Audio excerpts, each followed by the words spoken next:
आज हम JEE advanced के करेंगे क्वेश्चन इलेक्ट्रोमैग्नेटिक इंडक्शन के ऊपर।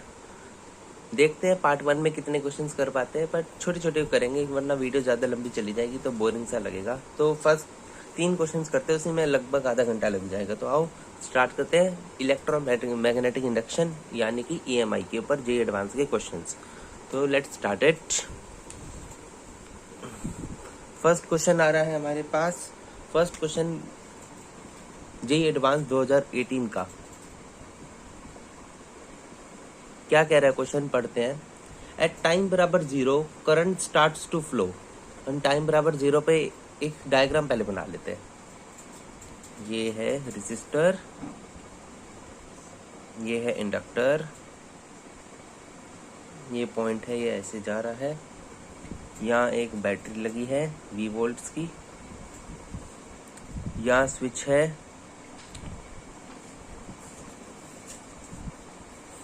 एंड यहाँ एक और रेजिस्टर है, यहाँ एक और इंडक्टर है, यहाँ एक और बैटरी लगी है।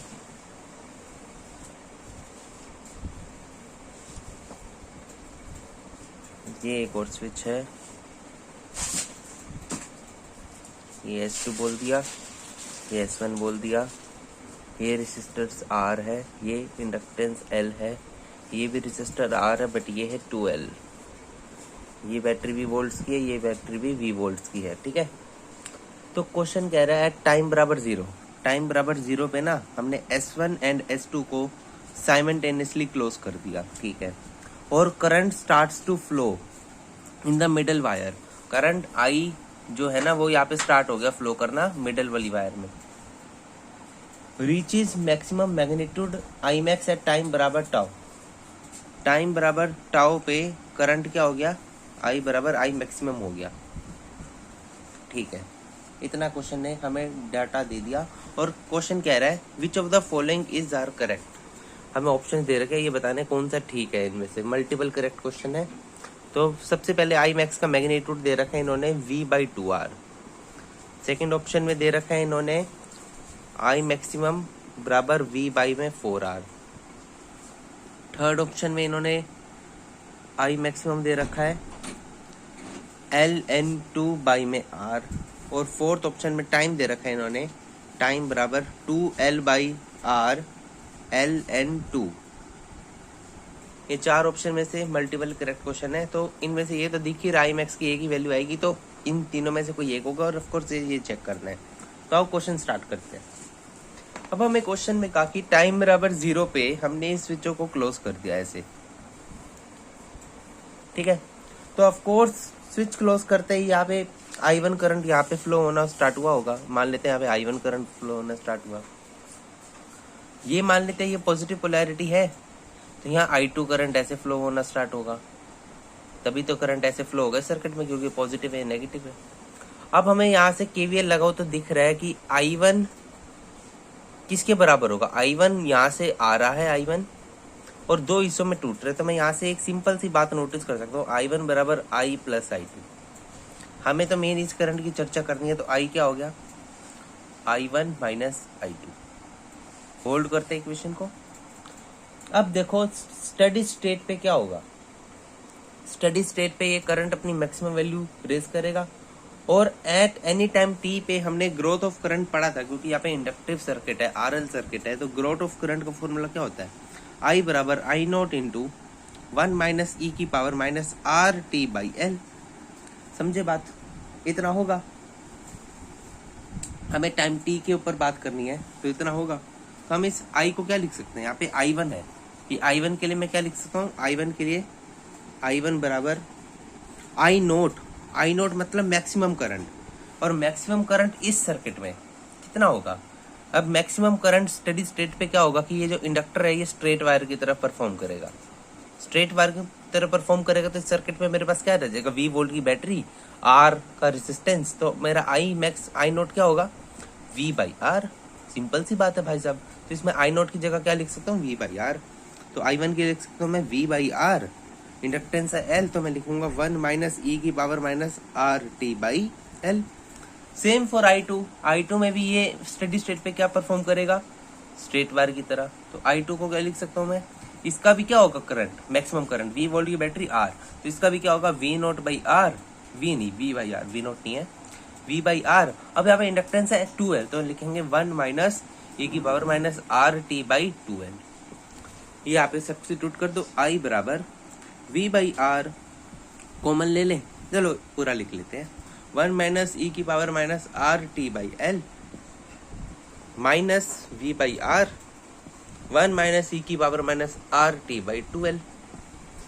ठीक है, V बाई R कॉमन ले सकता हूँ, तो I बराबर V by R 1 minus e की power minus RT by L, minus common ले लिया तो माइनस 1 प्लस e की power minus RT by 2L, 1 से 1 गया। ये क्या आ रहा है हमारे पास, I बराबर V बाई R e की power minus RT by e की power minus RT by 2L minus e की power minus RT by L। इतना आ गया,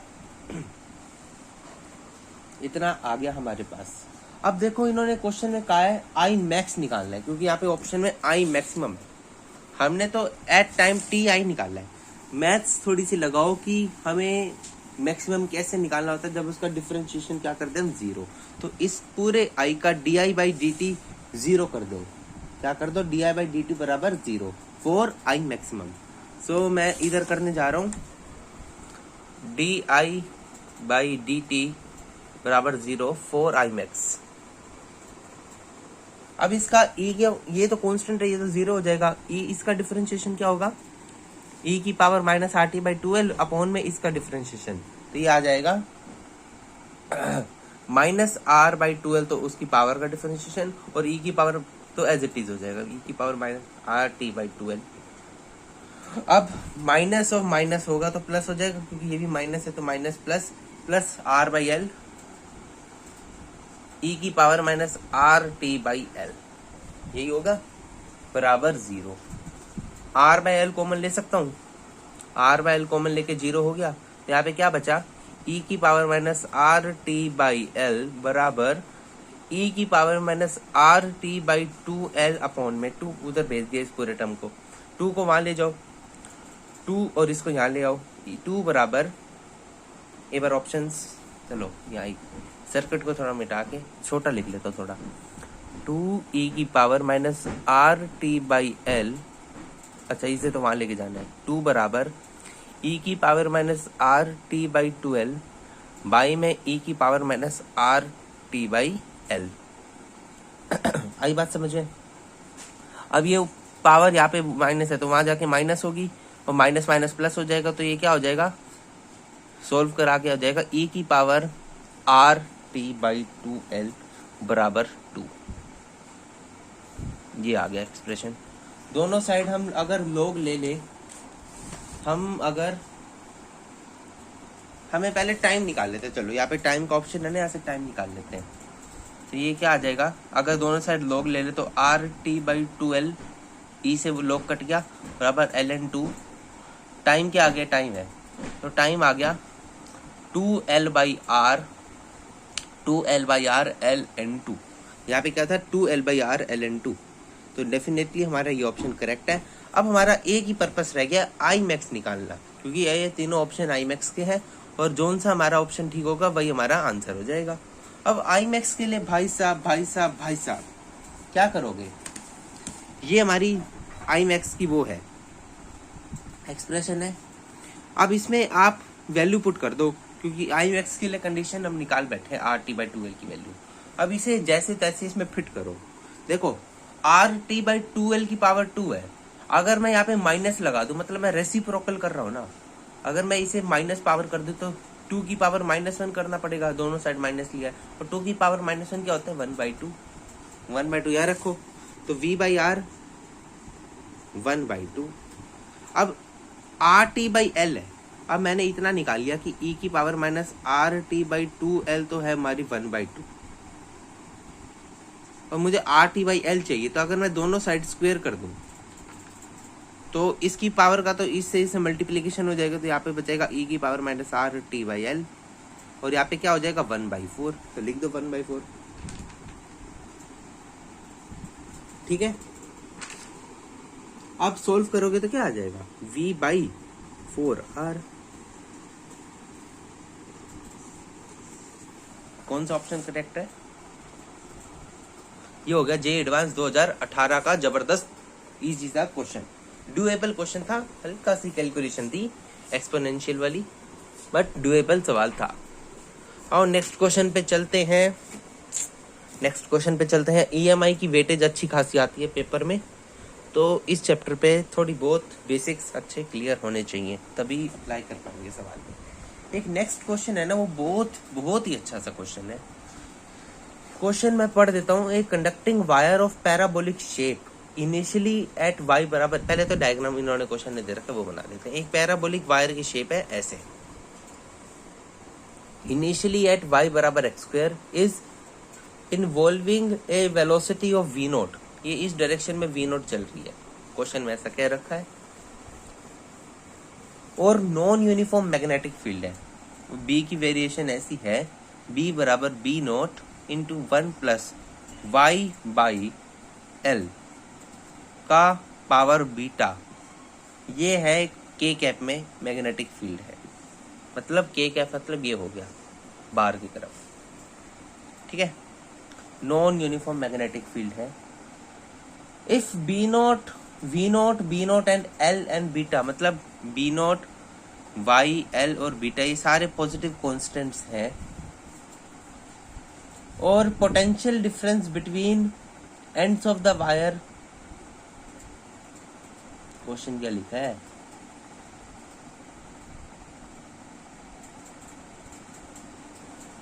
अच्छा, and delta phi is potential difference between ends of the wire, मतलब यहाँ से लेके यहाँ तक के बीच में जो ईएमएफ है, पोटेंशियल डिफरेंस है, वो डेल्टा फाई कह रखा है। अगर ये है तो बताओ which of the following statements is are correct, ये भी मल्टी करेक्ट है। तो पहला ऑप्शन दे रखा है डेल्टा फाई मतलब ईएमएफ बराबर half b0 v0 l if beta बराबर 0 4 बीटा बराबर 0, ये ऑप्शन तो ये कह रखा है। बी ऑप्शन क्या कह रखे इन्होंने, मैग्नीट्यूड ऑफ ईएमएफ या फिर पोटेंशियल डिफरेंस बराबर 4/3 b0 v0 l 4 बीटा बराबर 2।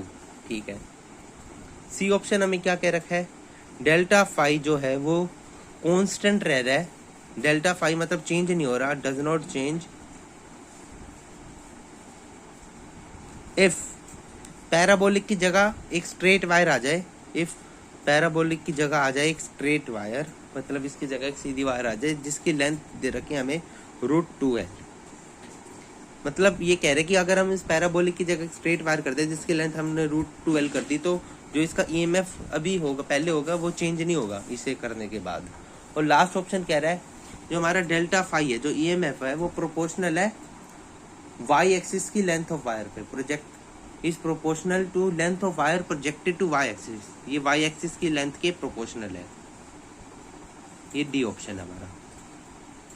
अब इस क्वेश्चन को पढ़ते ही दिमाग तो हो जाएगा खराब कि क्या करें, एक सिंपल सी वायर है, वेलोसिटी दे रखी है और कोई डाटा नहीं दे रखा, मैग्नेटिक फील्ड भी दूसरी नॉन यूनिफॉर्म दे रखी है, क्या करें क्या ना करें।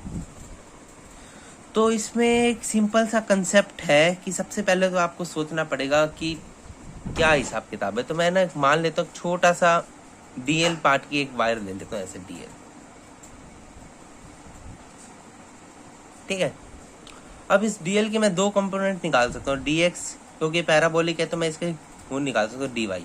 और आप एक बात देखो, तो मेरी मैग्नेटिक फील्ड बाहर की तरफ है, तो इसका डॉट प्रोडक्ट इसके साथ कैसे होगा, इसके साथ तो परपेंडिकुलर हो जाएगी मेरी मैग्नेटिक फील्ड, तो इसके साथ मेरा डॉट प्रोडक्ट आ ही नहीं सकता।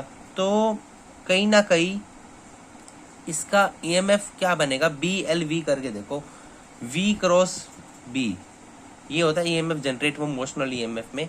तो अगर ये वेलोसिटी इधर जा रहा है तो मैं V क्रॉस B करूंगा तो इधर जाएगा, और इधर dx पार्टिकल है नहीं, तो ये लगभग जो इसकी ईएमएफ है वो dy के उसमें जाएगी। मतलब ये ऑप्शन तो बिल्कुल ठीक कह रहे कि डेल्टा फाई y लेंथ के प्रोपोर्शनल में है। तो हमें लगभग क्या, यहाँ पे ग्राफ में कोऑर्डिनेट भी दे रखे थे, ये √2L है, ये L है, मतलब हमें लगभग इतना ही वायर का ये हिस्सा लेना है। मतलब मैं इस डायग्राम को रीड्रॉ करके क्या कर सकता हूँ, इस वायर को मैं ऐसे बना सकता हूँ, एक ये वायर का हिस्सा है इस पॉइंट से और एक ये वायर का हिस्सा है। तो मेरा लगभग इसी वायर के अंदर ईएमएफ जनरेट होगा। ये क्वेश्चन को एनालाइज करने के बाद हमें ये पता चलेगा। आई बात समझ? तो हम क्या कंसिडर करेंगे, सिर्फ इसको कंसिडर करेंगे। अब देखो सेकंड ऑप्शन पे, फर्स्ट ऑप्शन चेक करते हैं। डेल्टा फाई बराबर हाफ B0 अब देखो डेल्टा फाई कैसे निकालेंगे, बीटा बराबर 0 के लिए, बीटा बराबर 0 है तो ये हो जाएगा 1, तो B0 × 1, तो B0 आ जाएगी हमारी मैग्नेटिक फील्ड, वेलोसिटी है हमारी V0 और लेंथ है हमारी y एक्सिस वाली L। तो EMF तो BVL होता है, तो डेल्टा फाई क्या होगा, BVL, B0 V0 L। तो ये क्या कह रहा है, हाफ B0 V0 L, तो ये ऑप्शन हो गया गलत। अब ये चेक करते हैं, डेल्टा फाई बराबर 4/3 B0 V0 L for beta बराबर 2। अब बीटा बराबर 2 पे निकालते हैं, फॉर बीटा बराबर 2। सेकंड ऑप्शन चेक करने जा रहे हैं। सेकंड ऑप्शन चेक करेंगे तो बीटा की एक्सप्रेशन क्या है, B0 × 1 plus y square by L का स्क्वायर, क्योंकि बीटा 2 है, 1 प्लस इंटू K कैप। अब देखो इसके लिए हमें इंटीग्रेशन यूज करना पड़ेगा, क्योंकि हमारी नॉन यूनिफॉर्म मैग्नेटिक फील्ड है। तो मान लो कि अगर मैं छोटे से एलिमेंट की बात करूँ, ये मेरी वायर है, तो मैं वायर डिस्टेंस पे जाके बिल्कुल छोटा सा हम dy लूँ, तो इसकी छोटे की वजह से डेल्टा ईएमएफ क्या होगा, छोटा सा ईएमएफ क्या होगा, डी फाई क्या होगा मेरे छोटे से एलिमेंट की वजह से। इसे मैं कैसे लिखूंगा, ईएमएफ क्या होता है BVL, तो B0 × 1 प्लस y/L का होल स्क्वायर, B0 ये होगी V0 और L क्या है मेरा छोटा सा dy, दोनों साइड कर दो integration, B0 constant V0 constant, तो बाहर निकाल लो, B0 V0 बाहर, इसका इंटीग्रेशन होगा 1 plus y square by L square का इंटीग्रेशन dy के रिस्पेक्ट में, 1 का integration y plus y square का integration y³ by 3L square. Limit कहाँ से पुट होगी, 0 से L तक, क्योंकि हमें तो पूरी वायर का चाहिए, तो लिमिट कहाँ से पुट है, 0 से L तक। तो आप सब्स्टिट्यूट करो, L plus L³ by 3L square minus 0 तो 0 ही आएगा, तो ये हो जाएगा L plus L/3, L plus L/3 मतलब 4L/3। बाहर क्या था, B0 V0, तो आंसर क्या आ गया, 4/3 B0 V0 L। क्या है ऑप्शन में, 4/3 B0 V0 L, correct option, ये हमारा करेक्ट। अब जी इस पे चर्चा करते हैं। ये कह रहे हैं इस पैराबोलिक शेप की जगह आप एक स्ट्रेट वायर ले लीजिए जी, स्ट्रेट वायर ले ली। अब देखो यार, चाहे स्ट्रेट वायर लो चाहे पैराबोलिक बात लो, जब हमने चर्चा कर ही ली कि हम y एक्सिस की बात कर रहे हैं, तो क्या ही फर्क पड़ेगा, स्ट्रेट वायर में भी हम इसी की चर्चा करेंगे और पैराबोलिक में भी इसी की चर्चा करी, तो ईएमएफ नहीं बदलेगा, चाहे हमने ये ले ली, तो इसी ऑप्शन भी क्या हो जाएगा, करेक्ट। ये हो गया हमारा जेईई एडवांस का बहुत अच्छा सा क्वेश्चन। अब इस सेशन का लास्ट क्वेश्चन, वरना वीडियो लंबी, तो आखिरी क्वेश्चन पे चलते हैं। वो बिल्कुल इजी क्वेश्चन है, फंडामेंटल क्वेश्चन है। आप इसमें नॉर्मल जेईई मेंस में क्वेश्चन आते थे वो रेल ट्रैक वाले में, जिसमें सिर्फ एक रेसिस्टर घुसेड़ देते थे, इसने बस एक इंडक्टर घुसेड़ के ग्रोथ ऑफ करंट का कंसेप्ट लगा दिया। तो उस क्वेश्चन को भी देख लेते हैं। तो क्वेश्चन है, पहले डायग्राम बना लेते हैं क्वेश्चन का। ये जेईई एडवांस 2019 का क्वेश्चन, वो 18 का था। जेईई एडवांस 2019 का क्वेश्चन है। क्वेश्चन का डायग्राम है, ये इंडक्टर, ये रेसिस्टर, ये हमारा स्विच, ये है एक बैटरी, नहीं ये बैटरी नहीं है, ये तो बनेगी बैटरी, ये हमारी एक रोड है रेल से जो अटैच है, ये एक रोड है। मैग्नेटिक फील्ड अंदर की तरफ, अंदर की तरफ, अंदर की तरफ, रेजिस्टेंस R है, इंडक्टेंस L है, ये PQ रोड नाम दे रखा है इन्होंने। इस PQ की लेंथ दे रखी है क्वेश्चन में 10 सेंटीमीटर। मैग्नेटिक फील्ड की वैल्यू दे रखी है 1 टेस्ला। क्वेश्चन क्या कह रहा है, R दे रखे इन्होंने 1 ओम, इंडक्टेंस दे रखे इन्होंने 1 मिली हेनरी। इतना सारा डाटा दे रखा है। क्वेश्चन क्या कह रहा है पढ़ देता हूँ। 10 centimetre long conducting wire with moving with the velocity of 1 centimetre पर सेकेंड। ये क्या मूव कर रही है, 1 सेंटीमीटर पर सेकेंड की। और क्वेश्चन कह रहे हैं कांस्टेंट है, मतलब हमें इसके पीछे वाले फोर्स को डिफाइन करने की जरूरत नहीं है। अगर ये कांस्टेंट नहीं होती तो जब एक current carrying wire magnetic field में मूव करेगी तो इसके ऊपर ऑफ कोर्स एक फोर्स पीछे लगेगा, मैग्नेटिक फोर्स। इसका मतलब ये क्वेश्चन ने कह रखा है कि जनरली कोई एक एफ एक्सटर्नल काम करे जा रहा है, इसलिए एक कांस्टेंट मूव की जा रही है। अगर एक कांस्टेंट मूव करे जा रही है तो बी एल वी करके देखे तो वी क्रॉस भी करते हैं तो वी और मैग्नेटिक फील्ड है अंदर क्रॉस भी, तो ईएमएफ का जाएगा इधर। मतलब यहाँ पे एक ईएमएफ जनरेट होगी इस तरफ, मतलब करंट कैसे फ्लो करेगा आई इधर, जिसकी वैल्यू क्या होगी बी एल वी बाई में आर। नहीं, हमें बस ईएमएफ की वैल्यू चाहिए अभी, ई बराबर B L V.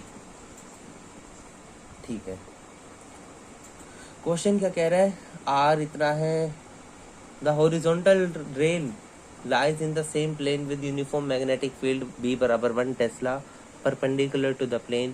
If key S is closed, switch जो S है उसे अगर हमने बंद कर दिया at time बराबर 0, the current after 1 millisecond, 1 millisecond time बराबर 10 की पावर -3 सेकेंड्स के बाद करंट दे रखे इन्होंने I बराबर x इंटू 10 की पावर -3 एम्पियर। हमें x की वैल्यू बताना है। तो कितना आसान क्वेश्चन है। हमें आई का वो पता है कि at any time T I की एक्सप्रेशन क्या होती है, I naught into L R circuit है 1 माइनस ई की power minus R T by L. I naught maximum क्या होगा स्टेडी स्टेट पे, तो ये स्ट्रेट वायर, तो आई नॉट क्या हो जाएगा B L V by R, तो B L V by R 1 minus E की power minus R T by L. इस minus R T by L को कहीं सोल्व कर लेते हैं तो आर टी बाई एल सबकी वैल्यू पता है, आर है 1, टी है -10 की पावर -3 और एल भी है 10 की पावर -3 मिली हेनरी है ना, तो minus R T by L तो वो हो गया 1, और यहाँ पे minus R T by L है तो 1 माइनस ई की पावर -1, ई की पावर -1 क्वेश्चन में दे रखी थी 0.37, तो ये क्या हो गया 1 माइनस 0.37 मतलब 0.63, और यहाँ पे है b L V by r. अब क्वेश्चन में कुछ रह नहीं गया है, बी की वैल्यू पुट करो, एल की, वी की, आर की और इसकी।